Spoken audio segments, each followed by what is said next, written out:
hẹn cùng ta đến bên bờ suối, rừng chiều mờ sương ánh trăng mờ chiếu, một đêm thiết tha rồi mai xa cách.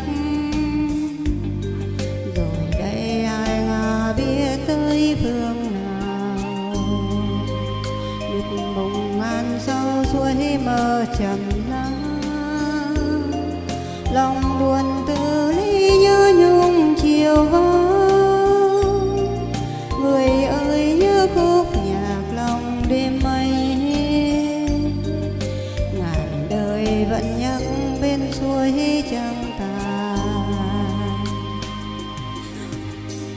suối mơ lời hẹn ước bên bờ suối xưa. Nhớ chăng người phương xa trong khói điêu tàn, suối mơ vờn theo bóng trăng tài xanh. Vào những lúc trên thuyền say sưa nhìn trăng vừa lên, ai hay chia lìa sương gió biên thùy. Yêu hắt người đi xa trường xa, một ngày xa nhau xóa bao hình bóng.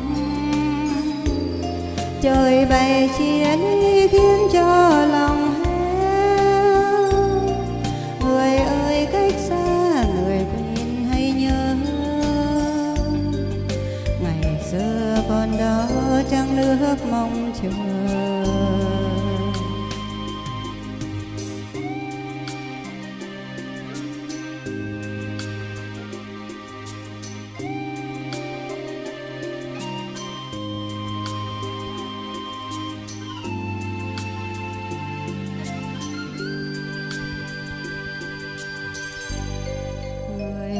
cùng ta đến bên bờ suối, rừng chiều mờ sương ánh trăng mờ chiếu. Một đêm thiết tha rồi mai xa cách. Rồi đây ai là biết tới phương nào, biết mùng ngàn sâu suối mờ trầm lắng. Lòng buồn từ ly nhớ nhung chiều vắng, người ơi nhớ khúc nhạc lòng đêm mây. Ngàn đời vẫn nhắc bên suối trăng tàn, suối mơ lời hẹn ước bên bờ suối xưa. Nhớ chăng người phương xa trong khói điêu tàn, suối mơ vờn theo bóng trăng tài xanh. Vào những lúc trên thuyền say sưa nhìn trăng vừa lên, ai hay chia lìa sương gió biên thùy. Yêu hắt người đi xa trường xa,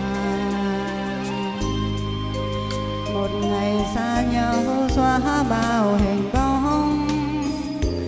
Trời bày chia ly khiến cho